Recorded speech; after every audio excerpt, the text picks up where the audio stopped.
This is a talk by Gordon Higginson on circle work. It was recorded in the library at Stansted Hall in the early 1980s and runs for about 30 minutes. In it, Gordon explains about the different types of circles and how they should be used for developing mediumship.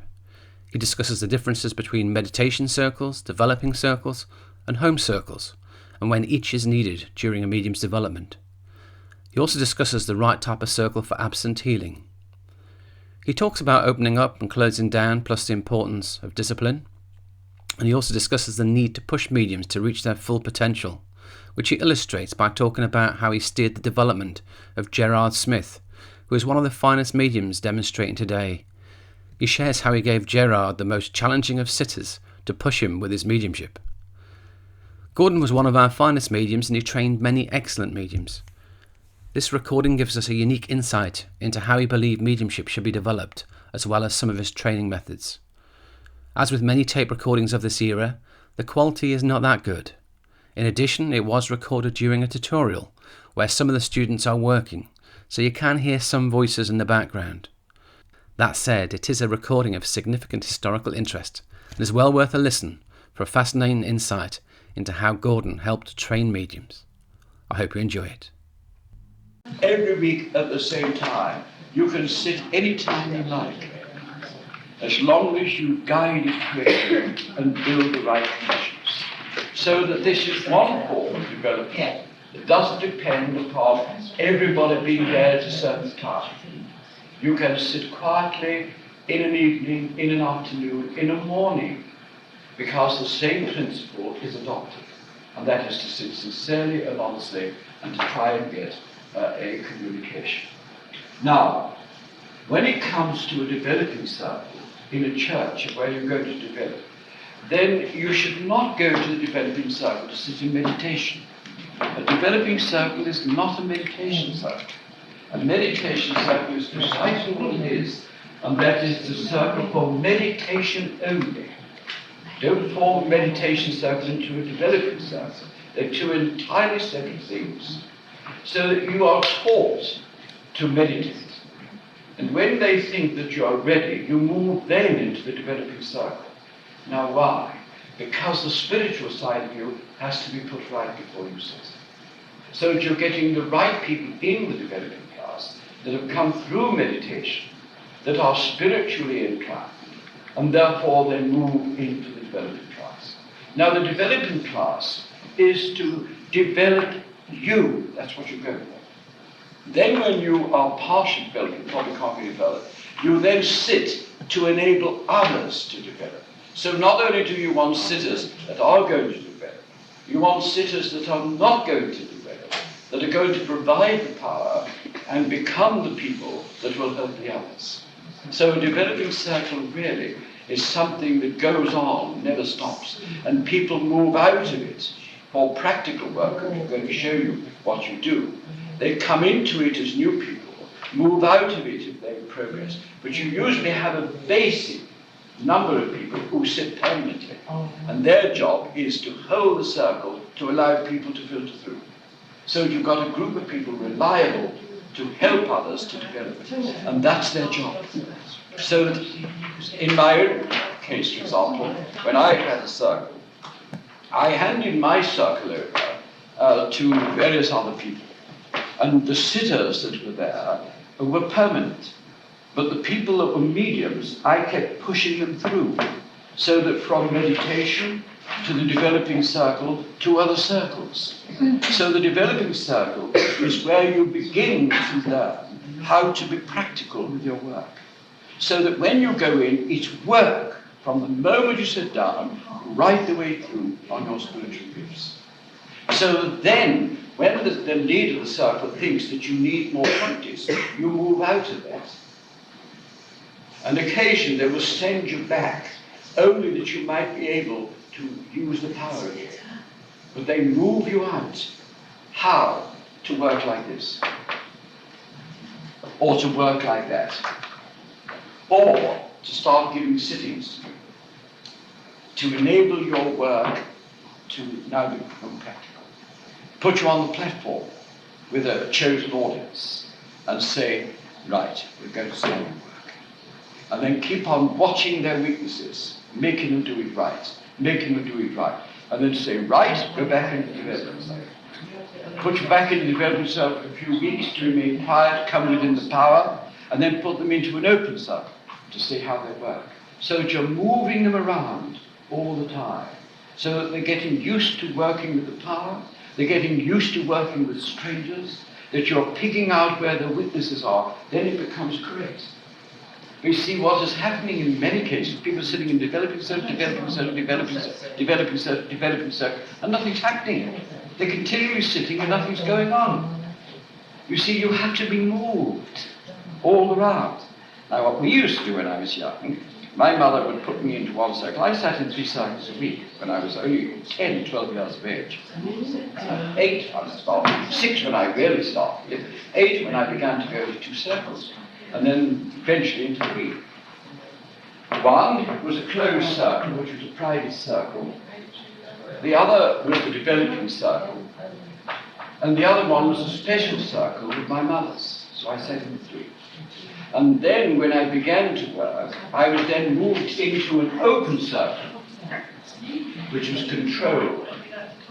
So that what we actually got was an open circle where there were various mediums there, and a medium would demonstrate, a learner would demonstrate, a medium would demonstrate, and a learner would demonstrate. So what you got was a practical circle of a medium building the power, making another person work, a medium building the power, another person coming in. And all the time they were saying afterwards, to get you together, now you did that wrong. What you should have done was this. You missed the valuable point of evidence. Don't do that again. They put you in a circle. When it was the evidence, they would say, that's your evidence, stay where you are. Let the other go, it's not evidence. Keep with that. Until all at once your mind clicked into it, of how you had to work. Now that's what we call developing a medium. So that you don't have to have these closed-in circles, but you've got to have a discipline. Or else you'll have people listening to voices all the time. You have to learn how to open up. You have to learn how to close down. You have to learn how to contact the spirit world. You have to learn how to come off it. So that once you sit down, you close down. Once you've given your message, you stop. Else you'll find yourself forever giving little bits of things and can't stop. And all at once your subconscious mind can't take any more and you go round the bend. Because there's a weakness there, you see here. So it is a discipline. I'm sorry. How do you find someone? Well, that is the problem. That's why I say that this should be the college to teach teachers, so that we can train teachers to go out and do this sort of thing. That's what you really need. You've got to have it that way, or else you have bad development and you get poor mediums, because no one's bothered to train them. But, so therefore, ladies and gentlemen, if we call this meditation, and you don't have to sit in a circle for meditation. You can sit anywhere you like. You can stand into what you like for meditation. It's learning how to control the mind, how to be disciplined. So that when you come into the developing circle, you should be disciplined. So you go into the developing circle, and there you don't need a medium. You don't have to have a medium in a developing class. What you need is someone with a bit of intelligence and someone with discipline and someone that will make you do the right thing. It's what you need when you start to develop. You've got to have someone that will say, now wait a moment, that's not from the spirit world, it's from your mind. Now get rid of it. Now let's show you how you go psychometry, for example. Let's see what you... Now, that is psychometry. Now when you work with the spirit, that is not psychometry. You've got to work with the spirit. So that you're going through this. It's a practical thing with the development side. So that you are being fitted for the development. Then when you started to use it, you need either an open circle or to get a group together and say, righto, let's see what you can do with these. That's when you need the medium. Who will watch to see how you're working. Who will be able to find your weaknesses. Who will be able to say, that's you taking over. Beware of that. There was no contact there. You were getting that psychically. Now learn to know the difference between the psychic and the spiritual. You see, that's when you need the medium, not there. That's the discipline side. Where you've got to be told, stand up, sit down, stop, start, open up, close down, don't want to hear any more about you. But you've got to be able to listen. And you've got to take it what they say to you. Because all these have to work together. So it becomes a movement the whole of the time. With certain people sitting here, the permanent sitters, and they are there to help you. So that they're sitters to build the power to enable you to work. And then from here, whoever's there says, you know, that person will make a very good so-and-so, or they'll make a very good healer, or they'll be very good with automatic writing. So the medium then takes over, sorts them out, puts them in a circle. Now in an open circle, have you noticed, ladies and gentlemen, all this should be done by the church, really. For the simple reason that there's only the church that can provide the people and the place, the rooms that are capable of being able to do this. And you should have someone at the top that is interested enough to see it all happen. And you see, then you give everybody a job. I never go into a meditation class in my own church. I never go into the development class. I put people there that's responsible. And they tell me when a person's ready. And then when they're ready, they come to me. So that we can sort it out. Because then, you see, they need the practical work. You must have the practical work. And the practical work is where they begin to shape you and fit you in to the type of work that's best for you.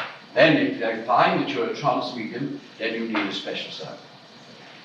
And I would then, if anyone came to me that was told that they're trance, I would then see the two genuine, solid people with a lot of good information background would sit with the person to do trance. I would never give them more than two. I would see that they sat regularly, and then to keep a record of all things that are happening. And then if they had problems, you send in a medium to go and help them. It's the only way. Unless you won't get results. Then when they've got it, put them into a bigger circle and see how the powers are going to work. Teaching circle, physical circle, any kind of circle. But they're all different, you see. You can't confuse the circles. Because if you do, you're going to get a hodgepodge of everything and getting nowhere. And that's what's happening today. Everybody's trying to do everything in one circle, and they're lucky if they last more than 12 months. Because it keeps on going, because people aren't making them interesting. You see, you can make these interesting. Anyone working with colour, and they tell me in my own place, they're working with colour, I immediately put them through a course on colour, to learn colour. And then we take them, you know, and say to them, now come along, let us see how you're working now. So that we begin to then make them work. Now, if you will have a look at Gerard Smith, for example. Gerard Smith was trained in my own church. And he was sergeant on the platform. And I absolutely made his life a hell. He thought he was marvellous. But he wasn't. And he was getting lots of bookings. And I stepped in and had them cancelled. Because he wasn't ready. I said, if you want to do it properly, then do it properly. And I got his bookings. I told him where he could go and where he couldn't. Because some of the churches are absolutely hopeless for mediums to go to. They'll swallow anything. They honestly will. Go in and tell them that they've got even a dog for a guy, they'd believe it. Honestly, they would. And if you say to them, to St. Paul's with you, they say, yes, I've felt St. Paul for a long time. You get away with murder in St. Paul's. Honestly, you would. And they're the worst places for a learner to go to. You must pick the worst, the best churches that will really put you through your paces. And you'll find that the harder you're at the beginning, the better you turn out to be. Because if you start off very silly and simple, and then all at once you come across a difficult church that won't take a lot of nonsense, that's when you begin to break up. And you'll either break up then and go out of it altogether, or you've got the training that will help you to get through it. So I chose his bookings, and he will tell you. And I gave him the worst sitters anybody could possibly ever have. I'd had them, so I knew them. And I always keep them up my sleeve, because whenever they come to see me, I think to myself, yes, if they're going to see me now, can I also give them? And then I think, oh, Mrs. So-and-so thinks she's good. Well, we'll find out if she's good or not. And poor old Gerard, I brought him along to the church, and I said, I want you to be there, Gerard. And he said, well, you know, now he is.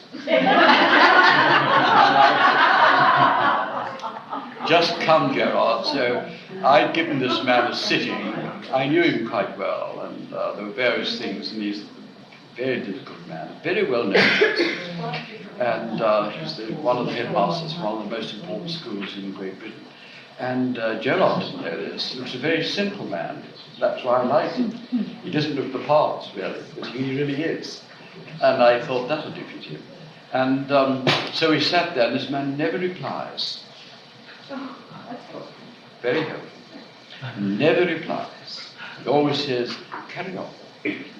So you don't know whether he's right or wrong. And I thought that's a beauty to have. And so I'd always had difficulty with this man. He was my mother's, originally, my mother's mother. She said to me, I want you to take him on. I said, I can't take that man on. I said, he never replies. She said, it's good training. Don't take any notice. I never know whether it's been right or wrong, but I just get through it. And which she always did. She said, I always know I'm right. I don't take any notice of him. And which you don't, you see. You learn that. You just carry on and you don't worry about it. Because you know either that it's going to come right or you know you're going to prove the point. Well, Gerard had him for an hour.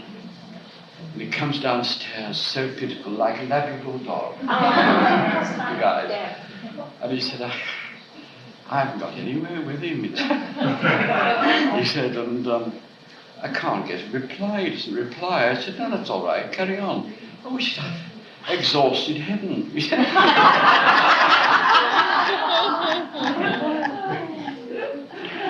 oh, I said, well, don't worry about it. I said, you'll get through it all right.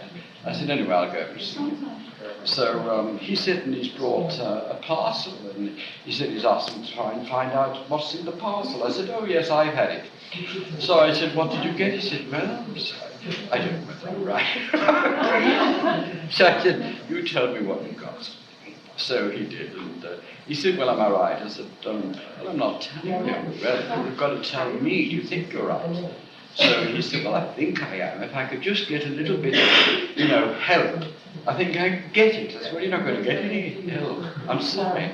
He won't give you any help. He never has. I said, you're going to have sitters like this, you know. I said, you've got to get used to it. And it's no use throwing your hands up in the air and saying, I'm sorry, I can't work. You've got to go. And no matter how you try, and at the end of it, you've got to be sure. So you've got to do it. Well, he had this man for another hour. When he came out, he'd only had one sitter, and it's taken him 2 hours.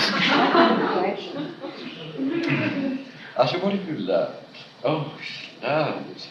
I think there must be an easier way, he said, of doing it than this. It's the training. It's the training. Never answers. Never answers. And what it was, I will tell you, he brought it to me. And he said, I don't want you to touch it, I don't want you to do it, I want to know something about it. Well, when he put it on the table. And he said, because if you touch it, you'll psychometrize it, you see, and you'll know what it is. So I said, oh dear. I said, what do you want me to do? He said, I want you to find out what it is. And if you can make a contact, but to try and, well, it was a double way of working. You see, this time we had to find out what it was, and then use it as a means of trying to get a communication. So I was like, well, this is tricky. So I said, if I could just touch it. And he said, well, I'd rather you not, but I know you know psychometry, you know it so quickly. So I said, well, yes, I love it. And my hands were going like this. Just to touch it would have been nice. And all at once I saw a school. When I say that I saw the school, I mean I did see the school. And then, of course, I thought something to do with his school. So therefore, it must something to do with the school. And all at once I heard the whistle. And I thought, it does something to do with the teacher. And so my mind was working on it. And as I was working on it, gradually the contact came. And it was a lady that he worked with years and years and years ago, whom he was very fond of. They never married, unfortunately for him. She didn't marry him, but she loved him. And they were very close. And he always carried this whistle. It was the whistle that she had. You remember the early days when they used to have the whistle? And he'd always carried it. I didn't know this. And he thought, I must find out how she's getting on with the schoolgirl. The only thing that he'd got, really, was the whistle. So he knew, you see, if I saw it and felt it, I'd probably know what it was. And start giving him something that he didn't want. What he wanted was to see if she was still available. Now, we were talking about it a while ago, Jimmy. And I said it's difficult to be able to trace the person unless there's a real contact. So what he did, being an intelligent man, thought, well, not only was there a love link between us, but also I got something that could probably, attract the vibration, which of course it did. If I touched it, I would have psychomatized it. But as I did not touch it, I was having to work to find out what it was. So poor old Gerard was given this. And of course, Gerard, can't touch it. Anything to try and get it. But ladies and gentlemen, that is the way that we have to learn. I used to have to sit on my own. And I was only a boy at 12, 13 and 14. And I had to sit for 2 hours at a time, just going and sitting and trying to probe the spirit world. And my mother insisted I was in the room on my own, with nobody else there. And I learned. I began to have visions. She told me what to do. And ultimately, that was my work. And that's why I spent a lot of time before eating on my own, because you've got to learn to be on your own. And I think if you and your husband want to, then obviously you're both sensible and sincere, nothing can happen to you. The spirit will have no control over our bodies at all. We give permission for that. And if we close down, they don't interfere. It's we that are responsible for it. If you're the type of person that just wants to be in the spirit world all the time, unfortunately you will go strange, because your mind will take over. What you have to do is to be absolutely disciplined. When you're not doing the work, you're doing this work. It doesn't stop you from realizing that you're in the spirit world and you're spiritual. But I would recommend it, quite honestly. I always feel that two people sitting together. I sat with my mother, I sat with my friend. I've been out in the car with my friend. We've gone right out for miles and miles and miles where nobody could be.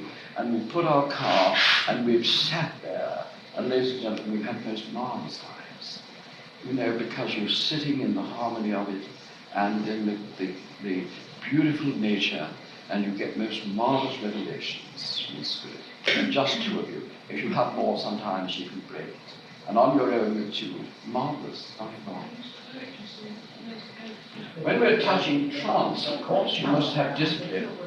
And there must be yourself and someone else. You can't sit for trance on your own. You can sit in meditation on your own. But not to let yourself go into a state of trance. You must always keep control. But when you go into trance, you should always have someone there, someone sensible, someone you can trust, and someone you like. If you've got someone like that, you can't possibly go wrong, because you will immediately know they will. And all you have to do is to slowly just talk to the person, bring them in, and they come back to themselves with no problems. Now, when they're going to bring German, if they're going to talk to you, the spirit world have to have quite a good vocabulary for the spirit world to use, for them to use. Because they've got to use the subconscious mind. And they have to use what's within the subconscious mind, which is always very difficult. That is why you find a lot of people, when they stand up and they say, I am an empty vessel, and I want the spirit to use me.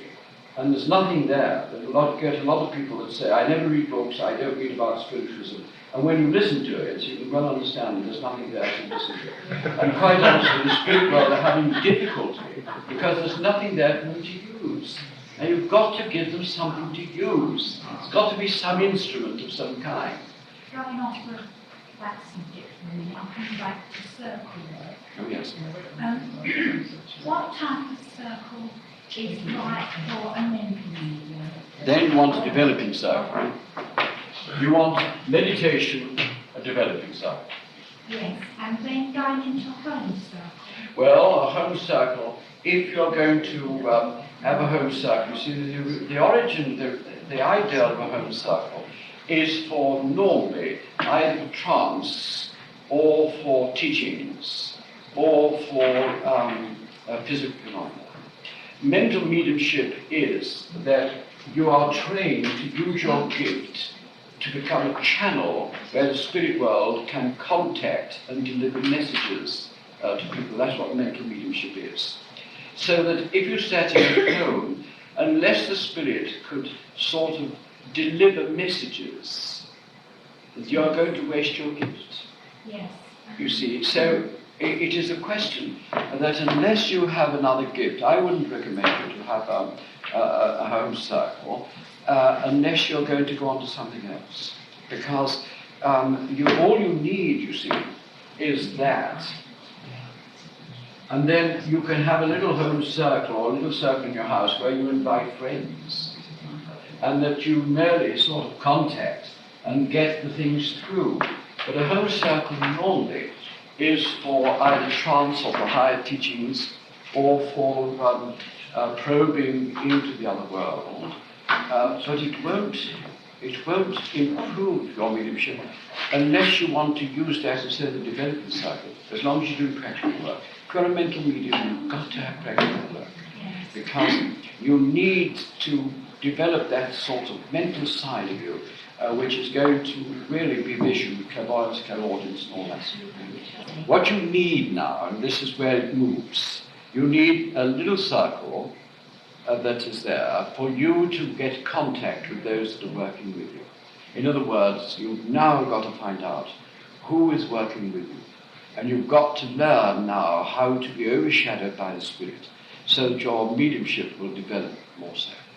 But if you're doing the same routine, then you're going to get no further. They're going to call a halt to your mediumship. What you need is practical work. And you need now a circle. And so I must go back to your probably private circle. I would say there you could have it in your home as long as you are learning to get closer to the Spirit, to your guides. Because this is the next stage of your mediumship, you see here.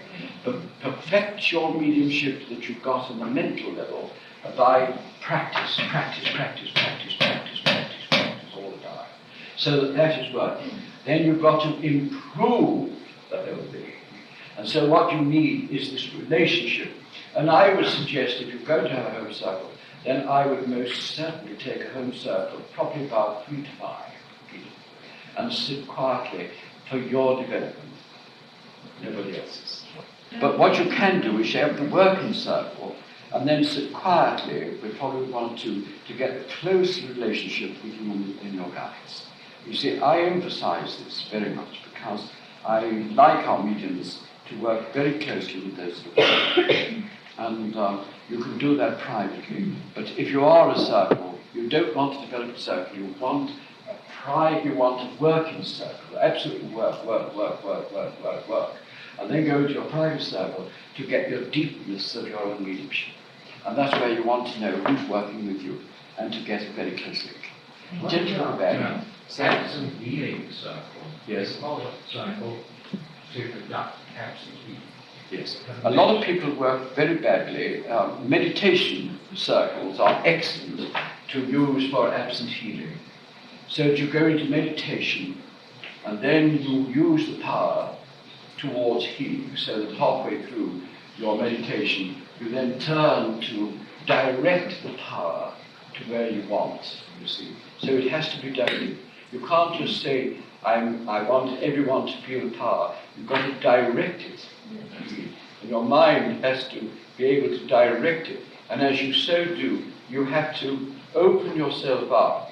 And then you have to be like a sun, like the dawn coming and breaking. And then when it is tight, that's when you are at your best. And that's what you should be feeling. And when you are at that, there's nothing but beautiful light should be around you, glow. And then you send it out. And it's like rays that you send out all over the world. You don't have to sit in a circle to do absolute healing. All you have to do is sit quiet, go into meditation, and then build the power, and then send it out. But you must never finish, ever a meditation, just sort of at your peak and then do nothing with it. Because you've got a power that you've got to use, you see. Because if you don't, it's like in a circle. If you build and leave it, no development is taking place. You have to build until you feel marvelous. And all at once, if you say, oh, now it's over, and you open your eyes, you've opened, you've actually come back to yourself at the wrong time, you see here. What you have to do is open up, send out, you see, let it leave you out until there's nothing left, and then gradually you come back to normal. And it comes to flow, you see. Because when the spirit knows that you're flowing it out, it comes back in another way. So everything is being refilled. So that when you let it all go, and you come back to yourself, you'll find that the spirit now is quite normal, everything's happening in a normal way.